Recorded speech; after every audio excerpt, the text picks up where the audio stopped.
Loading Cat 336.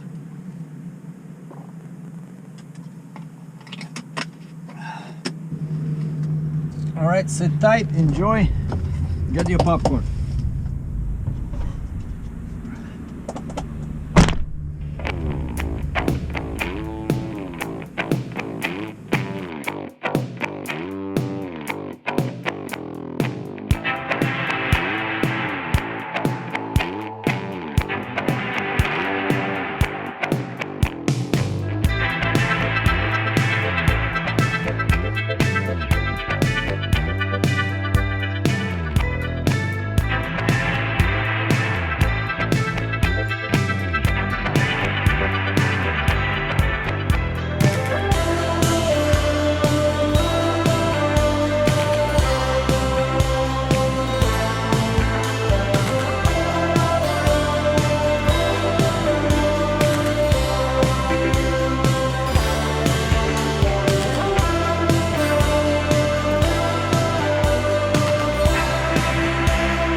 That's I-40 right there in the distance. Oh wow, these guys even have some mine trucks over there, big ones. Yeah, basically it's a equipment dealer, and I don't know how I feel about this. Neck is like ridiculous. Like you can put a pickup truck. You can put a pickup. No, the wind is too cold. It's not summer yet anyway. But it is getting warm, you know. I work like this in a light, like I have a t-shirt, then this light sweater, and this. I like this thing. Yeah, but it has this, you know. But now it's getting warm. What? 12 degrees? So that's roughly, for you American guys, 53, 54 F. But this morning it was pretty much close to freezing, like I think +2, +3 Celsius or 35 F. And actually it snowed on the way here. I got up at 4:30 and was driving at 5 because I still had, you know, almost 240 miles to go. I don't know. I drove yesterday, all I did was 400 miles because I stopped too long. I was doing my permits. sorry, and then I bought a new lens for the camera.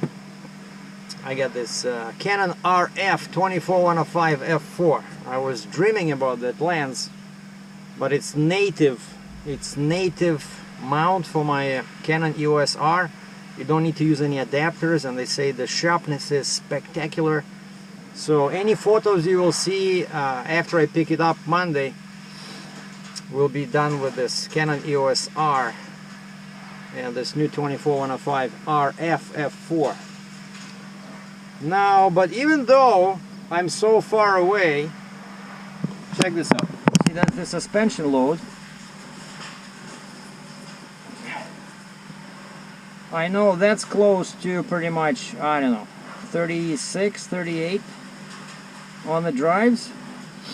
So between, you see, around 7, 50, 60, 70, 7, that's PSI, but I know that's heavy, you know. And yeah, we dropped the flip. The guy dropped it with the excavator, and I hooked up all hoses. So I'm gonna double check my width, my height, and my overall length just in case. But I thought I would get out, you know, today's Friday. I thought I know from here, if you go straight on I-40, and of course I'm going back to Canada, so I need to catch I-65 from Nashville going north. So from here it's only 172 miles, and this is Jackson, Tennessee, just about 90 miles west of Nashville.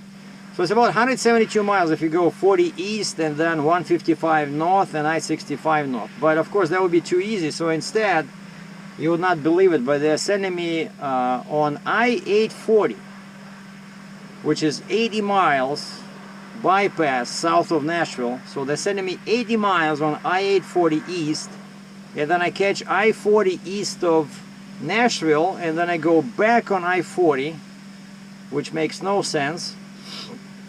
And then, you know, this 155, right? It's like a semicircle. There's 155 on the east side of Nashville, and then there's I-55 on the west side. So, of course, they would not send me on I-55 on the east side. They want me to go right through downtown Nashville on I-40, kind of like basically back towards Jackson, and then catch that I-55. And then I have to take a couple of local roads. And I called them, I said, guys, are you sure you didn't, like my permit company, I said, are you sure you didn't make a mistake? And they said, no, we submitted your route. And I just wrote, you know, I-40, I-55, I-65. And these guys, oh, there's construction. I didn't see any construction coming down this way, but actually I went through I-65 all the way down to 40. I didn't see anything there. Like, why cannot just go straight, you know? But I cannot risk it. I have to follow the permit. And so, like I said, I thought I would get out of Tennessee today, just maybe 3.5 hours of driving, just going to what is that next town? I forgot, but there's a bunch of truck stops, right? Like exit 2, exit 4, exit 6, as soon as you enter Kentucky on I-65. But there's no way I'm gonna do this because I started driving at 5, right? So my US clock stops at 7, but now it's 12 o'clock my time, 11 local, so we still have lots of time till 7 o'clock. But you know, like normally I don't like driving too much on the day when I'm loading, because you know you get tired, and I still have to chain it up. It just you know, if you put your chains before washing, it messes up all the chains. The dirt gets into binders, and then they get rusty pretty fast, you know. But talk to the guys over there. They were very interested in my booster and in my truck. Were asking me all kinds of questions. Oh, what engine do you have? You know, oh, your pusher. Oh, with the flip bar. You need that flip box to move this. So now my neck is 183 inches long. You know, most people complain when the neck on the trail is too short. Now I'm complaining it's too long. But yeah, I'm gonna show you once the guy is done washing, and once everything is chained up, I'll show you. Here's a few pictures of the machine. that my broker wanted me to, before I load, he wanted me to take pictures and send him pictures to make sure that it's in, you know, half decent shape, and the serial number is the same as on my paperwork. So these were taken just with my smartphone.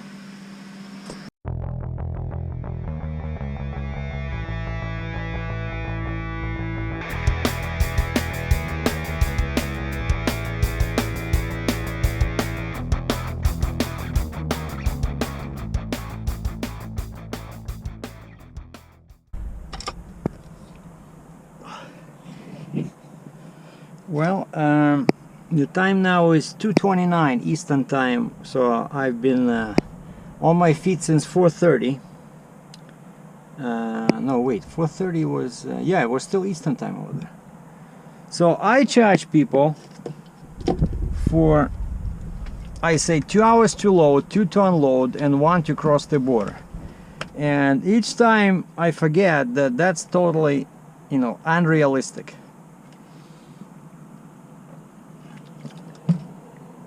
So I was here at 10 o'clock my time, and then loading was, you know, relatively quick, as you saw, right? We just had to play with the bucket where to put the, you know, the stick. But then it took them probably an hour to wash it. And it takes me probably, I don't know, 90 minutes, 60, 90 minutes to secure everything, because, you know, there's no rush. They leave at home at 5. They say take your time. And it's so 9, basically, no, I was here at 10 to 2 was already 4.5 hours.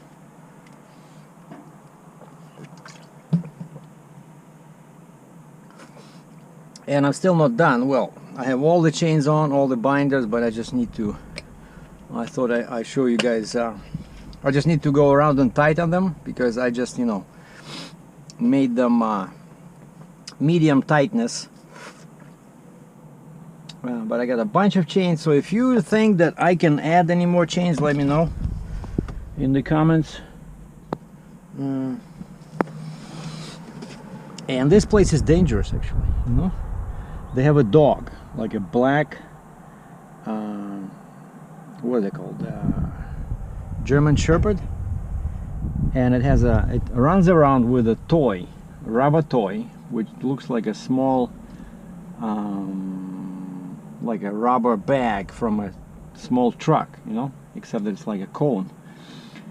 And it comes to you and it puts that toy near your feet, right? But it wiggles the tail, but you look at the eyes and the ears, and it's basically, it doesn't want to play with you. It wants you to try to grab for that toy, and then it's gonna bite your arm off, you know, because I see how it's sitting, like it's very alert, like dangerous looking, like ready to fight, you know, for that toy. Like, but then why are you giving me the toy so that you can bite me? And then her boss, her master, comes out, and I asked him about this. I said, does she bite?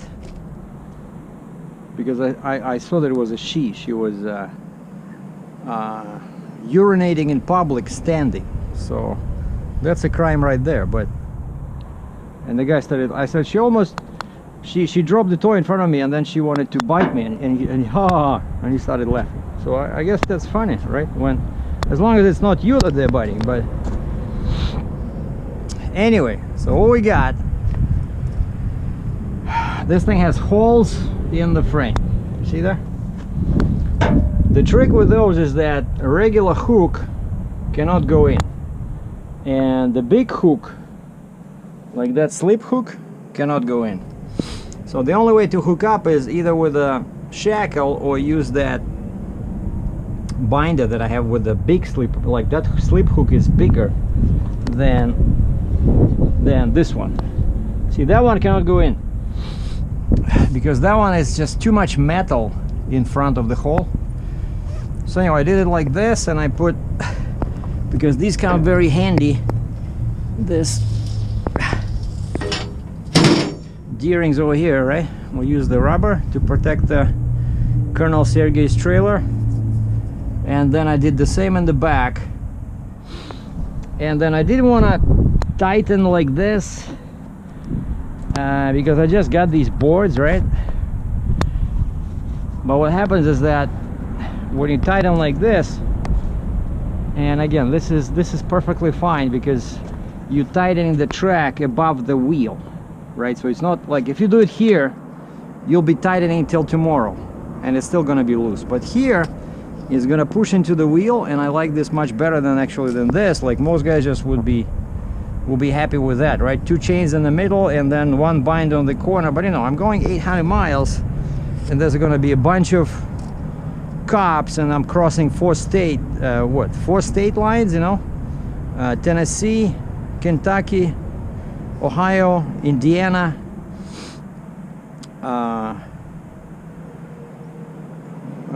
Ohio, Indiana, no, Kentucky, Indiana, Ohio, Michigan, Ontario. And so I want to make sure that it's secure, and so I didn't want to do it, but those boards, you know, they're pretty solid. They're much stronger than my old ones. I like them. So they're wider, 11 inches wide. And so yeah, these are tight.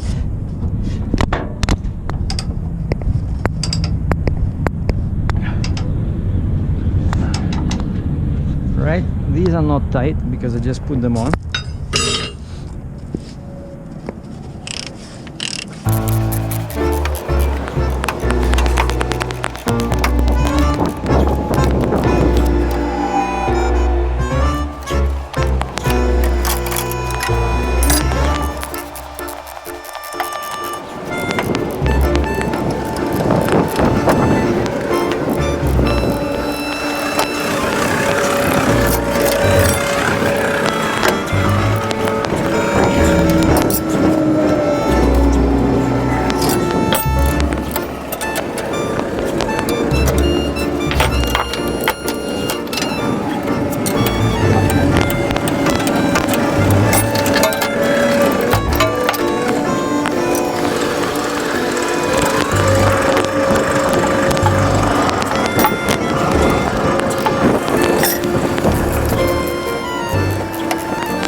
all I gotta do now is just attach my signs and flags, and I'm still waiting for amendment of my Tennessee permit because I found out they made a mistake.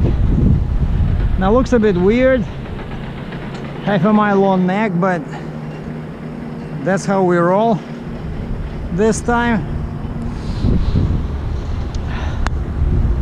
Oh, and then yeah, I'm gonna double check the dimensions, make sure it's, I think it should be legal 13.6. But yeah, looks good, everything's clean. Oh, and I gotta cover the exhaust. So almost done, almost there. And we're gonna be running with the pusher axle.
I-40 east. Okay, Nashville. All right. So that's I-40. I need to go that way. And when I was exploring this location on Google Maps, turn left onto the I-40 east route, then merge onto I-40 east. I'm telling you, who does it like that? You know, like what moron puts that thing in the middle? You know? Because of course this is the I cannot go in there, and that's why I love having this booster. You know, without the booster, you know, well, you're not gonna kill anybody, but it just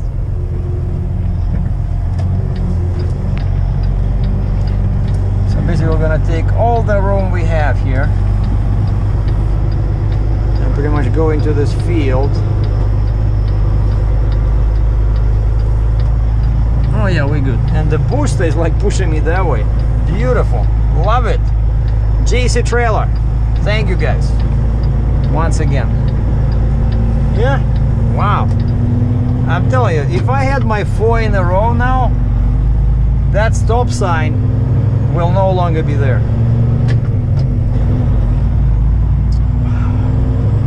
I mean, why, right? Why do you need this? Why do you need waste money on this concrete and put it in the middle, you know, so tight? Like knowing that there's an equipment dealer in here, heavy equipment dealer, So people come in with, you know, come in and leave with excavators and huge dozers and stuff like that. I'm telling you, don't get me started.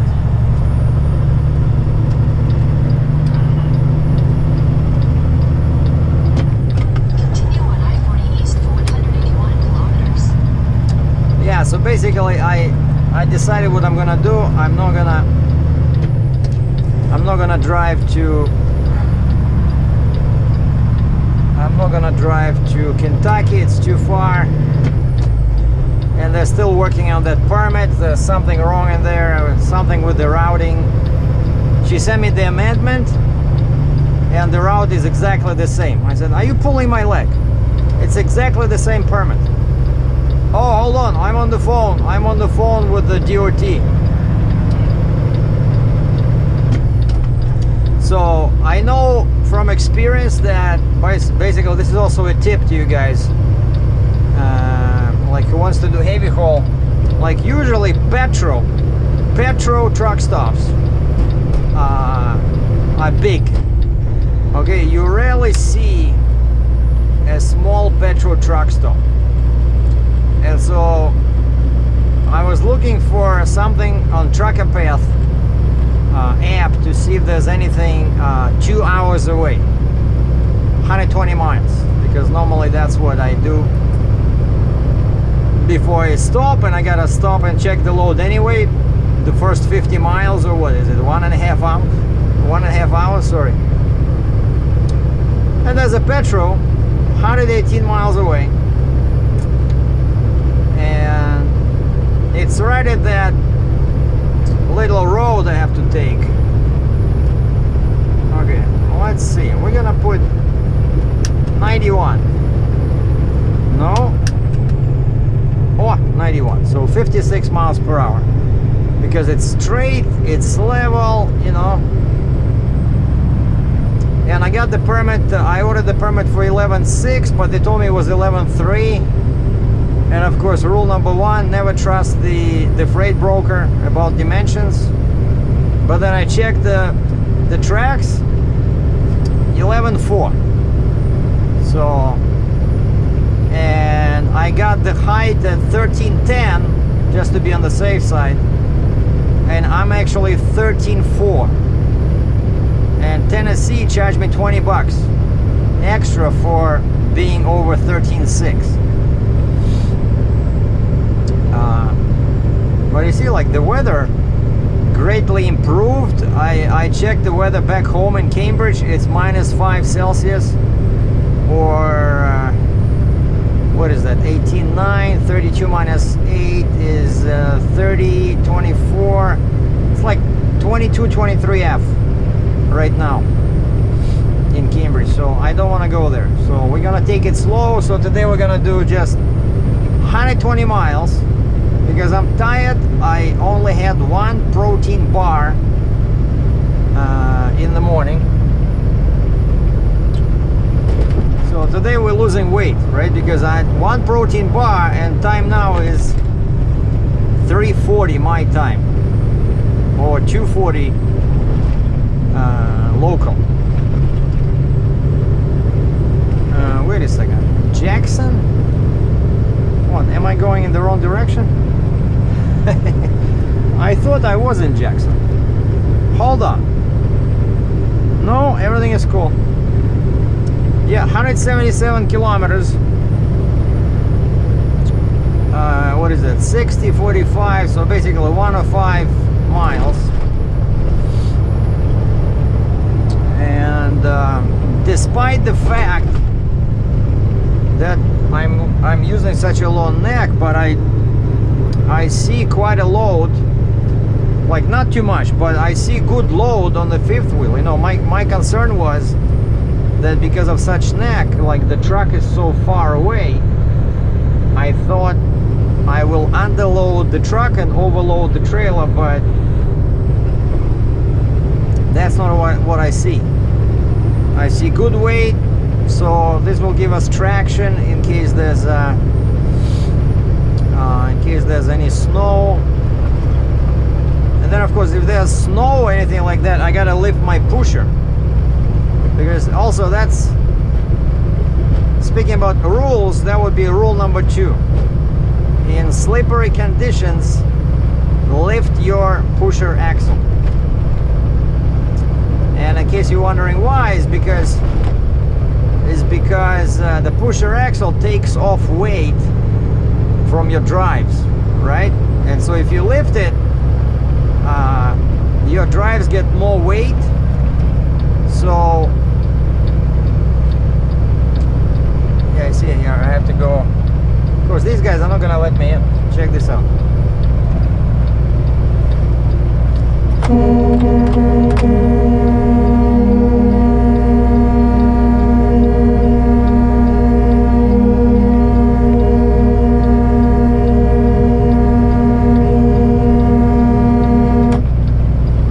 Alright, the last one. Okay.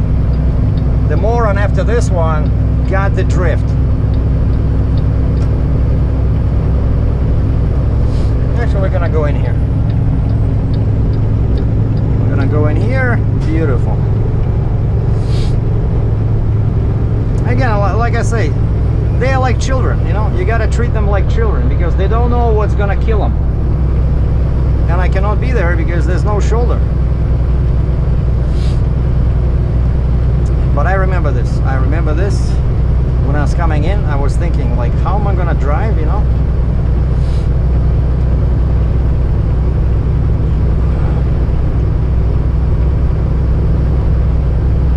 Changing lanes because I know this thing continues. I think maybe 3-4 miles. Like, you know, they put these barriers, right, like so close. It's a really you see, and you see tire marks. Somebody actually ran into that. Yeah, it's basically, yeah. And then they put the white line. The white line is right next to the concrete blocks. And so I got no choice. So we're gonna just hide the track of the excavator inside this line, so people can pass us, right? And we're gonna stick this track over the yellow line. You see, perfect. So basically, yeah, over here they should have written on my permit, stay in the left lane.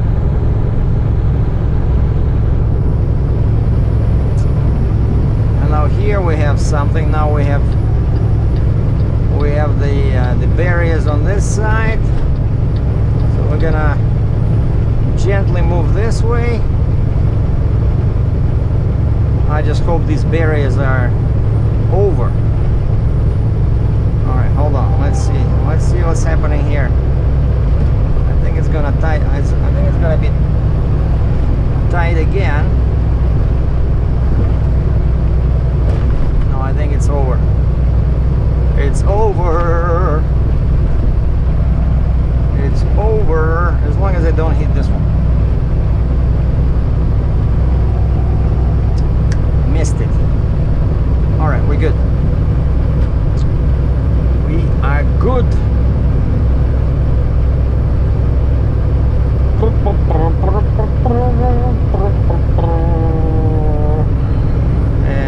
My favorite sign. I love this sign. On the left, on the right. End road work. Love it. You know, when I retire from trucking, I want to get that sign, frame it, and put it on the wall. In each room. And especially in the bathroom.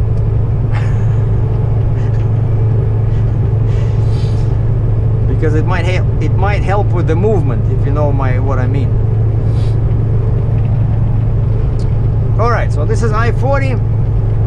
Should be smooth sailing from here. And we're gonna park at Petro. And I think I still want to scale because they have a scale in there. I want to scale and I want to get some fuel. Even though it's not the cheapest over there. Trucker Path says it's $2.75 a gallon, where I saw a bunch of places where it's like $2.49.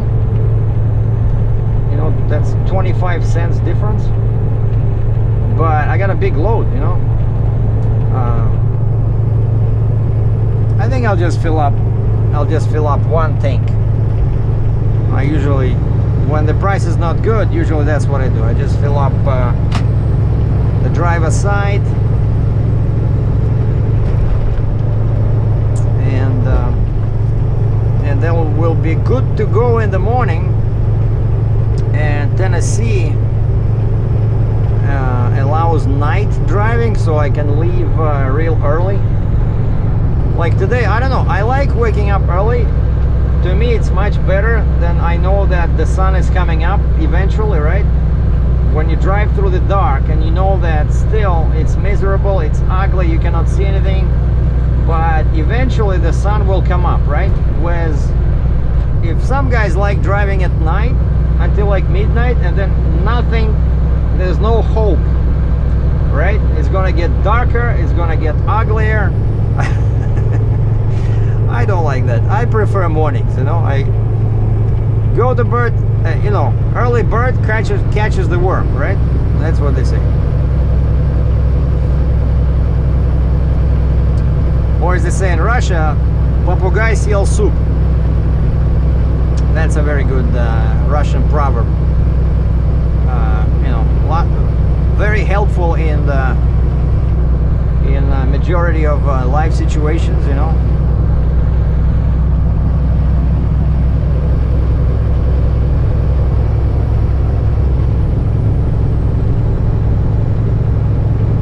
Thanks for watching, boys and girls.